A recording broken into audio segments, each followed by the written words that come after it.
A gente volta para a problemática original, que é a questão do pressuposto, né, o ponto de partida. Porque, do modo como você coloca, parece, e eu posso estar equivocado do modo como eu compreendo, parece que a linguagem ela tem uma entidade material.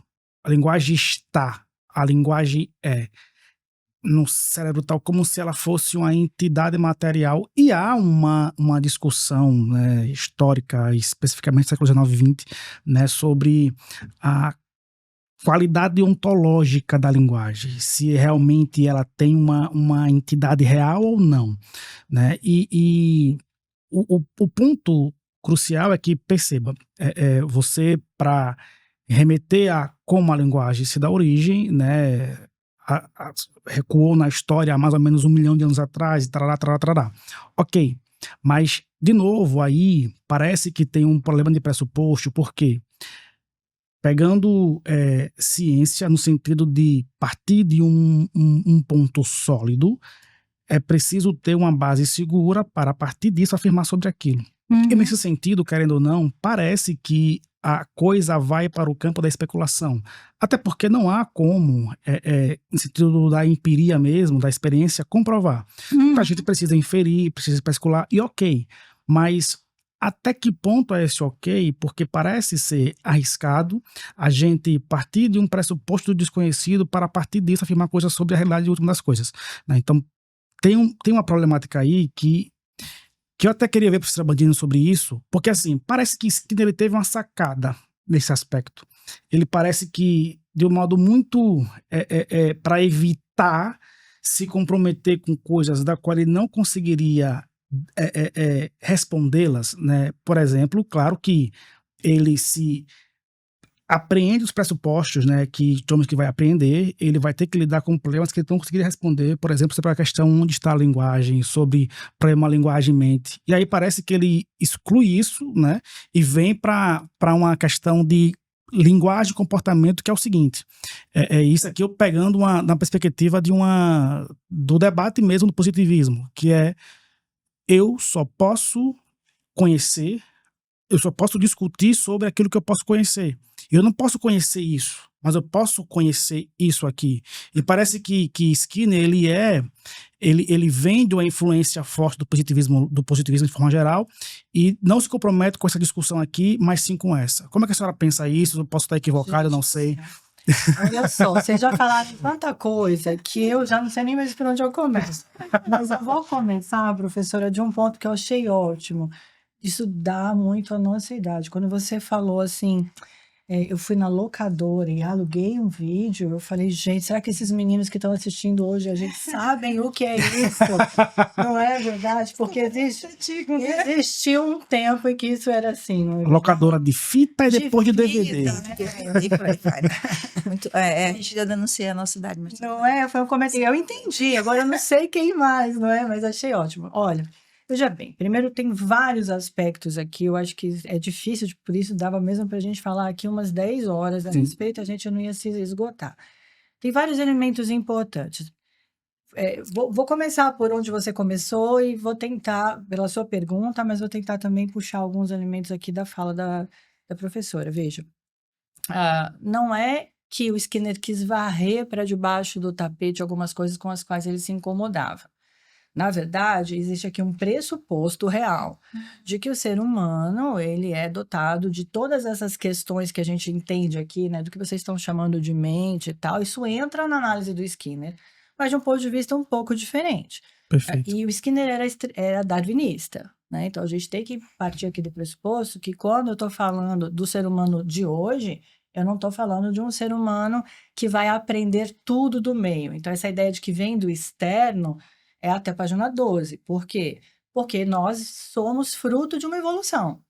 Então, tudo que se passou aqui antes de mim, a evolução ela vai explicando que, né? Então, essa ideia da postura ereta, essa ideia, né, de você conseguir ter controle sobre determinados músculos do corpo para produzir a fala. Então, tudo isso está dentro da teoria skinneriana, porque ele era um darwinista e tem vários textos sobre como é que a gente passou a ter o comportamento em si, né? E depois os comportamentos passaram a estar suscetíveis às suas consequências, e a partir dali, como que isso passou a atingir o outro. Então, há também hipóteses ali geradas, né, para atingir o outro, para que houvesse o que a gente chama hoje de comunicação e todas essas questões. Então, dentro desse pressuposto, o Skinner está. E ele não elimina a ideia de um cérebro, muito pelo contrário, ele acha o cérebro uma coisa interessantíssima. Ele só diz: olha, eu não preciso olhar o cérebro para eu explicar o comportamento da pessoa. Um psicólogo, né, por exemplo, se o meu marido chega e me diz alguma coisa do tipo, ah, ah, hoje eu não quero sair, eu não vou sair. A gente combinou, mas eu não vou.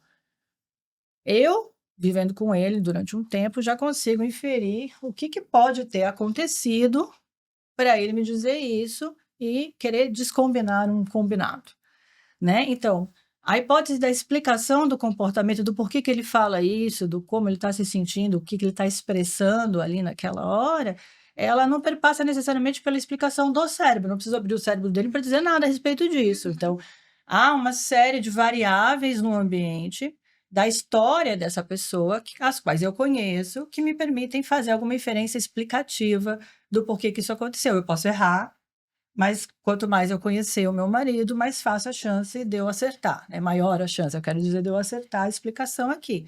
Então, quanto mais variáveis daquela história eu conheço, mais facilmente eu posso explicar. Então, o Skinner está se apoderando dessa ideia, que eu não sei se fica claro para quem está assistindo, ouvindo a gente, né? Mas a ideia é assim, veja, eu estou tentando trabalhar aqui, não é que eu estou varrendo para debaixo do tapete o que me incomoda, muito pelo contrário, é que eu não preciso explicar o cérebro para explicar o comportamento. O cérebro está lá, ele é fruto da evolução, e é realmente uma caixinha interessantíssima, e ele diz, eu fico muito feliz, vai ser lindo. Ele diz isso, ele mesmo, né? Quando eu disser, eu quero água, e as pessoas puderem me explicar exatamente quais são as conexões que estão envolvidas ali. Eu acho isso fantástico, mas para eu explicar comportamento humano, por que alguém agride alguém verbalmente, por que eu me expresso dessa forma e não de outra, eu não preciso acessar esse cérebro. Então, ele está dizendo, veja, a explicação ela está onde? Nas variáveis que estão ali presentes na história do indivíduo. Então, não são presentes hoje, mas são presentes na história. E quando ele fala de história, tem o peso da cultura todo em cima. Porque também a maneira que a gente se explica, ela está na evolução da cultura junto. Então, Skinner é bastante relacionado com as histórias. O behaviorismo, ele é uma filosofia da história da pessoa. Então, você sabendo a história da cultura, a história da pessoa, você consegue encontrar os determinantes dos comportamentos. Não todos, obviamente, mas vai ter variáveis ali muito interessantes para você poder julgar e encontrar as respostas para aquilo. Então, veja, não existe essa ideia de que para o behaviorista, tudo vem de fora. Não. A gente tem um aparato que é fruto da evolução, certo? E isso está lá. Então, nós temos comportamentos que são respondentes, os reflexos, e a gente tem um preparo para, hoje, a fruto da evolução, para estar aqui e poder fazer o que a gente está fazendo. E ele tem textos especulativos também, porque aí é especulação de todo mundo, né? Sobre como que isso foi acontecendo, que é muito próximo dessa ideia mesmo, mas chegou algum momento que isso aconteceu, deve ter sido assim. Então, ele tem esses textos em que a gente pode falar sobre a evolução da linguagem, quando que a linguagem surgiu no ser humano. Agora, quando a linguagem surge no humano, agora, ele está falando, veja, então você tem um ser humano já preparado de alguma forma pela história da evolução, presente aqui, ouvindo tudo que você, ouvindo, se não tiver nenhuma deficiência auditiva, né? E aí a dificuldade da criança, às vezes, estabelecer a linguagem quando deficiência auditiva, se não detectado, para que ela possa ter uma linguagem de sinais, por exemplo, que aí não seria um problema, mas se não detectado, aí isso vai gerando uma dificuldade maior, mas aí a ideia é que num indivíduo, né, num desenvolvimento típico, a gente estaria dizendo que o indivíduo está aqui, ele preparado fisiologicamente, né, com todas as coisas, ele já começa a ouvir todas essas coisas. Então, realmente, ele ouve primeiro, né? Primeiro a gente tem a linguagem receptiva da compreensão, depois a linguagem expressiva, né? E é disso que ele está tratando também. E não é pela repetição, né? Não é porque a criança precisa repetir para acertar, mas é nesse processo de entrar, sim, de ver o modelo, de repetir os modelos que ela vê, que são milhares o tempo todo, não só da mãe, do pai, mas dos avós, a forma como a gente age. A gente vê nossos filhos fazendo coisas que a gente faz, né? Então tem toda essa história. Talvez o ponto de discordância aqui do Skinner com o Chomsky seja essa ideia que aqui você está colocando. Estou tentando aqui fazer né? Que é difícil. Estou tentando depois me organizar. É muita coisa para a gente falar, eu não consigo nem pensar por onde começar. Mas, enfim, essa ideia de que exista realmente uma gramática interna já, e que aí talvez o ser humano, pela experiência, vá despertando e tal. Então, ele não pressupõe esse tipo de coisa. O que ele diz é que o seu comportamento, enquanto comportamento operante, dada essa fisiologia que você tem, você vai, assim como os seus outros comportamentos, como ela mesma deu o exemplo de andar, de tomar, de beber, você vai agindo. E são pequenas consequências do comportamento, né? Então, por exemplo, quando você coloca a caneca na boca, a boca tem uma consequência. A água molha. Se você virar mais, molha mais. Se você virar menos. Então, essas pequenas consequências vão modulando os nossos comportamentos. Então, às vezes as pessoas têm uma dificuldade para entender o que é consequência do ponto de vista behaviorista, porque acham que consequência é muito bem, toma aqui uma balinha. É igual a competência chomskiana, que as pessoas têm dificuldade de entender. São conceitos difíceis, então não é isso. É que ele está falando a consequência mesmo. Então, se eu estico o meu braço, a primeira consequência é que eu alcanço alguma coisa, está aqui, você muda ele de lugar, enfim. Toda ação tem uma consequência. Então, nesse sentido, a gente está trabalhando com essas consequências. Então, o operante está falando disso, né? Então, você não precisa de ninguém falando para você, faça assim, filho, faça assado, fale assim. Mas a gente tem um treinamento, sim, né? O bebê tá lá e você fica, mamãe, não sei o quê, e vai conversando, olha o pezinho, olha a mãozinha, oh, meu Deus, vou beijar, vou abraçar. Então, esse contato, toda essa coisa é o que vai desenvolvendo a ideia de que, olha, aqui tem um nome, é mão, é pé, é não sei o quê, enfim. Aí você tem o desenvolvimento da linguagem. Então, veja, do ponto de vista skinneriano, isso não é um problema você falar de questões sobre o aparato que te fez chegar até aqui, né? Mas aí uma linguagem que tivesse aqui internalizada antes de tudo, aí talvez para ele sim seria um problema, porque ele vai dizer, veja, é difícil, mais difícil até eu provar, do ponto de vista da espécie, que eu tivesse toda uma linguagem lá preparada de onde foi que veio na época da espécie, para depois a gente só selecionar algumas línguas ou algo nesse sentido. Sim. Eu peço desculpas que eu estou um pouco... não é uma gripe, gente, foi um processo alérgico. Então, Sim. Se eu tossi aqui. Mas aí, veja, e para tentar, sei lá, concluir, para a gente andar com essa conversa um pouco mais, tem sempre essa dificuldade da compreensão do que foi que disse. E isso é uma briga, que inclusive esses dias eu estava numa defesa de uma dissertação de mestrado muito legal da Federal do Paraná. Depois eu indico para vocês aqui da Mariana, do professor Bruno Strapasso, que fala exatamente dessa polêmica do Chomsky e do Skinner. Porque foi minha tese de doutorado, né? Falar da polêmica do Chomsky com o Skinner. Mas quando eu terminei, a gente ainda não tinha essa internet, eu ainda estava alugando filmes na videolocadora. Então, assim... Filmes de fita e não do DVD. Gente, isso entrega tanto a minha vida, né? Mas quando hoje eu vi o trabalho dela recentemente, acho que foi agora em 2023, a quantidade de material que ela conseguiu encontrar com essa tal da internet...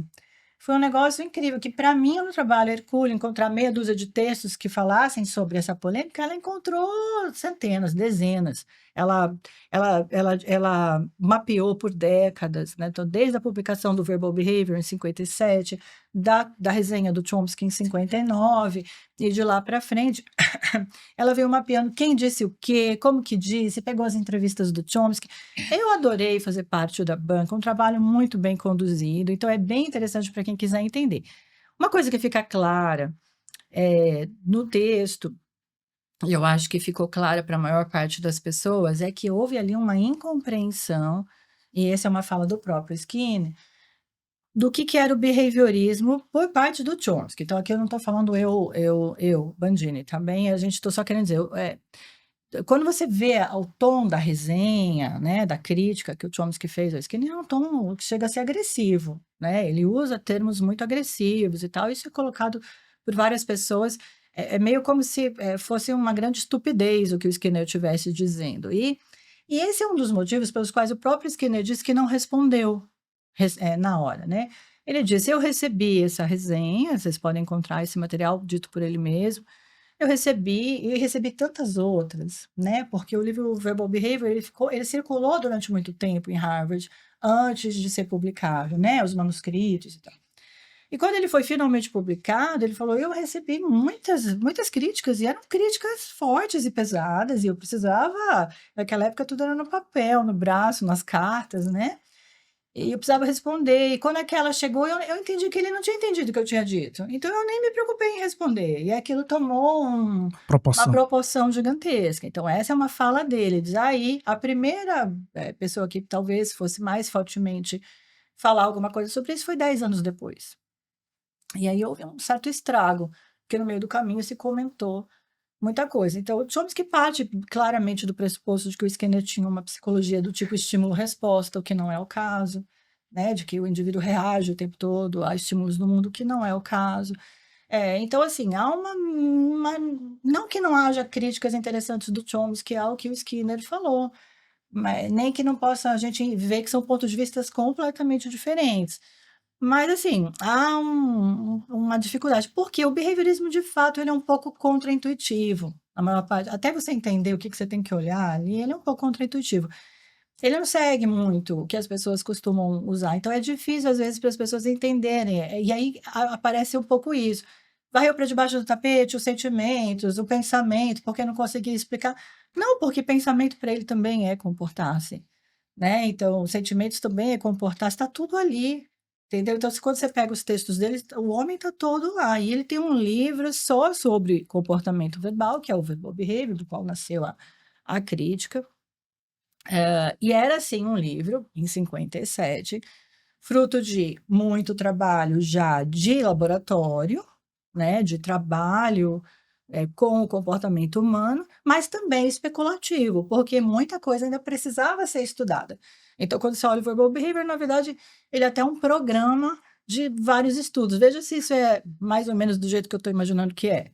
Né? Então, muitas vezes ele fala do ponto de vista da linguagem, tentando explicar, ó, funciona assim, isso aqui é assado, com base nisso, nisso e nisso, mas a gente ainda tem muita coisa a explorar, e isso vai, como ela disse, explorar para o resto da vida. Vem se explorando e vai se explorar. Mas são coisas bastante distintas, né? Sim.